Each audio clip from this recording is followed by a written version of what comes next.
Greetings, programs, and welcome to Arc Neo Reviews, where today we're going to be taking a look at Transformers Cyberverse Deluxe Class Optimus Prime. And, right off the bat, oh my word, this thing is so much better than the worst Transformer I own and that I've reviewed, the Warrior Class Optimus from the exact same line. So, here you can see how they scale together. The Warrior Class figure is a tiny bit bigger, and in every way more terrible. Only problem I have with this guy, I can't quite get these two pieces to line up with each other the way that I know they're supposed to. The pegs that click together just don't quite want to line up. Pretty minimal, especially since I always keep him in robot mode. But, yeah, this guy is infinitely better than this thing. And if anyone wants to know, I've already tried. No, he cannot use the trailer that crappy thing came with.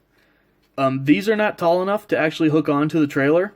And if you try to fold out the feet, they bring out the heels too.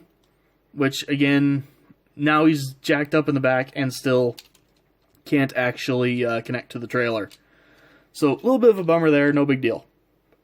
So, really quick, he does have weapon storage, as you can see right back here. His gun just kind of plugs into the back of the cab, and it can be a little tricky to get it out. And as you can see, really nice version of the classic, Optimus blaster rifle. And of course, this being one of the Cyberverse Deluxe figures, it does come with a effect part. So you can go ahead and plug that in there and give it a nice big, shot effect. Or you can unplug just the end of it, and plug just that in there, have it be a little shorter, whatever you want to do. And keep in mind when you're plugging this back in, they are directional, so this is only going to go in like one way and actually plug in all the way to stay together. So definitely keep that in mind. And let's go ahead and get down to transforming this guy. I will say he's a little fiddly to transform, but nothing terrible. It's definitely not a deal breaker. So first thing I like to do is come down here, open up these two front panels, come back here, and just kind of work things a little bit until you can free up the sides. I find I usually have to wiggle this piece around a little bit before the side of the cab will come off, because I just see these little tabs here do go right behind the, I want to say gas tanks, but I honestly don't know, but the silver bits, I don't know how semi-trucks work. I'm not going to lie. So go ahead, bring those out. Go down here, fold this little black piece down, and that will clip in right there, form his hips. Fold the headlights up and out of the way. Then spin them around at the waist. Very tight rotation on my figure. Fold down the feet. And then this is the spot that doesn't like to line up on mine for some reason. Again, I don't really care. I probably even could just get this really hot in, some boiling water or something and get them to line up, but who cares? Go ahead and split these. And just special mention since we're here, yes, he does have a figure stand port. But we're going to go ahead, fold out the fists, which can be a little tricky to get a hold of. Fold this piece back. Then rotate it down underneath. And shift the shoulder forward. You've got his arm done. Same thing here. Back. Hand.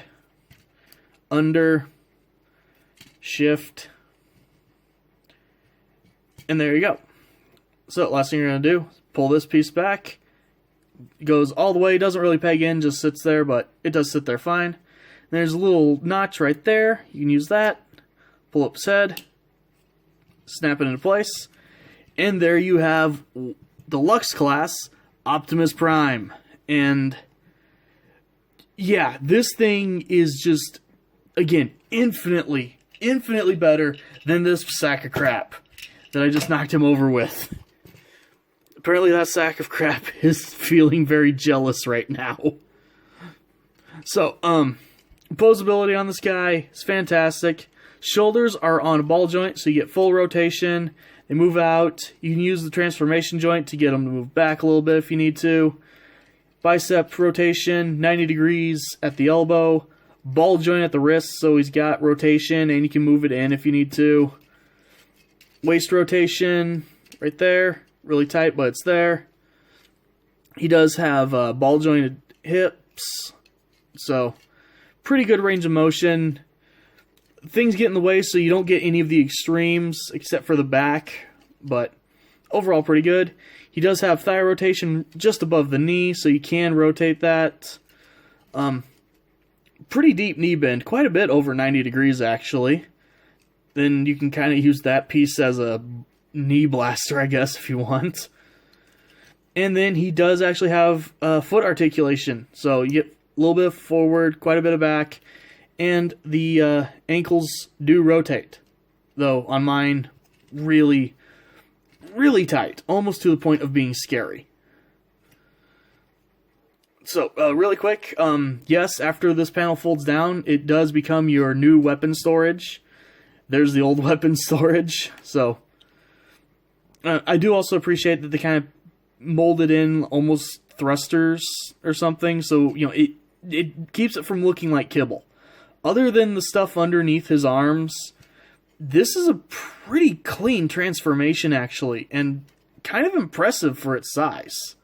So, really quick, for a bit of scale, here he is next to Shockwave. So they're basically the same size. Most of these bots are the same size. I'm just going to say that right now. So, go ahead, give him his gun here. And the other thing this guy does that's actually really cool, you can actually open up his chest, and he has a molded Matrix of Leadership in his chest.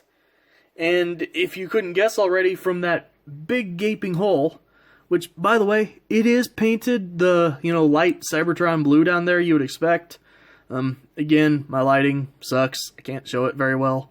Nor can I show his pretty blue eyes very well. But you can take the effects part, plug it in his chest, have him lighting our darkest hour. You can very easily position the hands to, be holding it open if you want. Obviously, you take the gun away, but yeah, definitely a really good figure, and honestly, very shocking for a Cyberverse figure. Basically all the Soundwave figures have been pretty good. Shockwave, I mean. I don't know why my brain loves to confuse those two, but yeah. Shockwave figures have almost all been good except for that stupid one-step guy. This is easily the best Optimus, though. Just no contest. This Optimus is fantastic. So, thank you guys for watching, and I'll see you next time.